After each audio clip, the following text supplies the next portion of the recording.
সোমবার বুদগাম ও শ্রীনগরের মুসলিম স্বেচ্ছাসেবীরা ইরানের প্রতি সমর্থন জানাতে তহবিল সংগ্রহ শুরু করেন। স্থানীয় ইমামবাড়ার বাইরে বসে তারা মানুষকে সহায়তার জন্য অনুরোধ জানান। তাদের ডাকে সাড়া দিয়ে নগদ অর্থ, সোনা, রূপা ও তামার মতো মূল্যবান ধাতু জমা হয়। সংগ্রহ করা তহবিল কাশ্মীরের ব্যক্তি, চ্যারিটি ট্রাস্ট এবং স্বেচ্ছাসেবী গোষ্ঠীর কাছ থেকে আসে। এগুলো ইরানি দূতাবাসের কাছে হস্তান্তর করা হবে।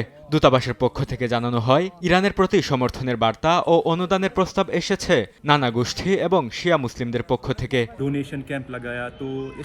আমরা এখানে একটি দান শিবির গঠন করেছিলাম এবং নারী, পুরুষ, শিশু, বৃদ্ধ সবাই দূর দূরান্ত থেকে এসে ইরানের জন্য সহায়তা দিয়েছেন। তারা সোনা, তামা এবং লাখ লাখ রুপি দান করেছেন। এটি ইরানের প্রতি মানুষের শ্রদ্ধা।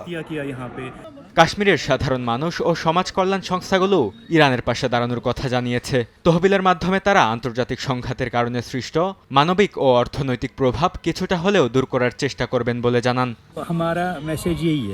আমাদের বার্তা হলো, হিন্দু, মুসলিম, খ্রিস্টান বা অন্য যে কোনো নির্যাতিত জনগণকে রক্ষা করা, সাহায্য করা, অর্থ প্রদান করার মতো ভালো কাজ করা। ধর্মও এই শিক্ষা দেয়।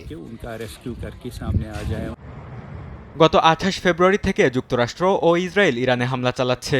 এখন পর্যন্ত 2000-এর বেশি মানুষ নিহত হয়েছেন দেশটিতে। মধ্যপ্রাচ্য সংঘাতে জ্বালানি মূল্য বৃদ্ধি সহ বিশ্বব্যাপী অস্থিরতা তৈরি হয়েছে। বরকতুল্লাহ, সময় সংবাদ।